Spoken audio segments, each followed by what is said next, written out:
Hai semuanya, selamat datang di Akademi Kuakui. Strategi pembelaan PDD. Wih, panas di sini.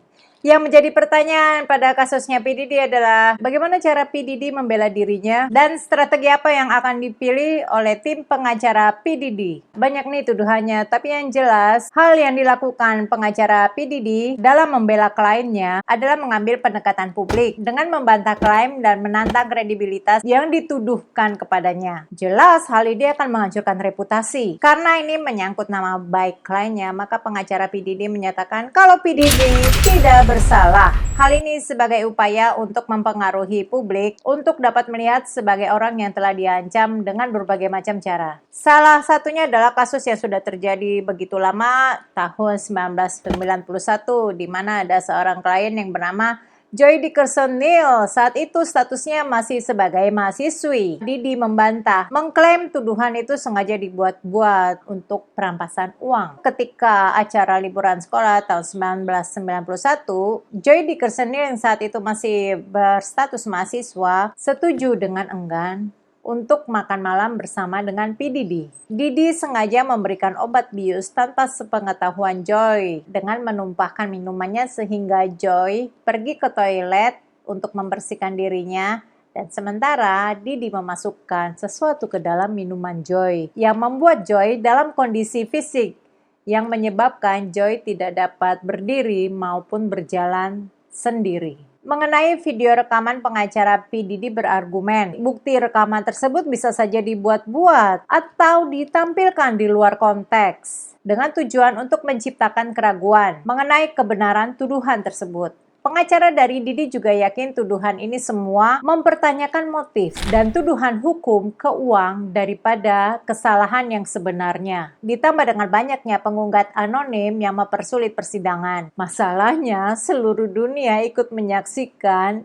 koleksi baby oilnya. Sun Diddy Combs akan memulai persidangannya di 5 Mei 2025. Masih lama, masih tahun depan. Diddy menyatakan dirinya tidak bersalah. Begitu juga dengan pengacaranya. Ya, namanya juga pengacaranya.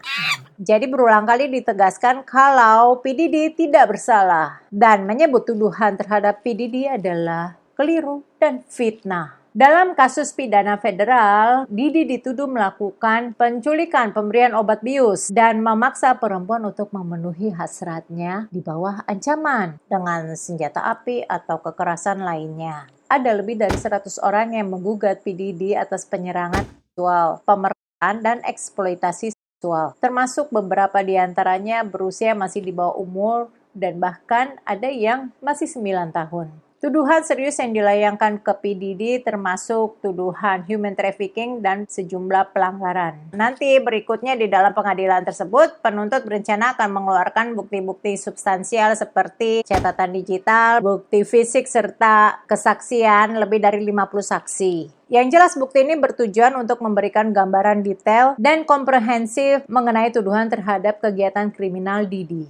Sedangkan dari sisi Didi lebih berfokus pada mendiskreditkan bukti-bukti yang diajukan oleh penuntut, termasuk mempertanyakan kredibilitas saksi. Dan tentunya dengan argumentasi kalau bukti-bukti tersebut didapatkan dengan cara yang tidak sah atau tidak dapat diterima. Sanggahan sementara argumentasi mereka berdasarkan hubungan suka sama suka dan upaya untuk mendapatkan uang, memeras Didi. Tapi yang jelas kalaupun ternyata Didi memenangkan kasus ini, sulit bagi Didi untuk menaikkan image-nya lagi yang telah jatuh. Masih ingat kan kasusnya Gofar Hilman yang gue sudah buatkan videonya yang kalian bisa tonton setelah video gue ini berakhir. Pada Juli 2021 ada seri ini yang menuturkan tentang pelecehan yang dilakukan oleh Gofar Hilman di dalam suatu acara pada Agustus 2018 di Kota Malang. Pada saat itu Gofar Hilman adalah bintang tamunya. Di penghujung acara, Sherin naik ke atas panggung berniat untuk membuat Instastory dan Gofar Hilman merangkulnya, lalu terjadilah pelecehan-pelecehan sebagaimana yang telah diceritakan Sherin di dalam X-nya, Twitter-nya. Yang jelas hal ini dibantah oleh Gofar, disusul dengan pengakuan Sherin kira-kira 9 bulan kemudian pada 11 Februari 2022. Sherin pun akhirnya mengakui kalau kejadian itu tidak benar-benar terjadi seperti itu.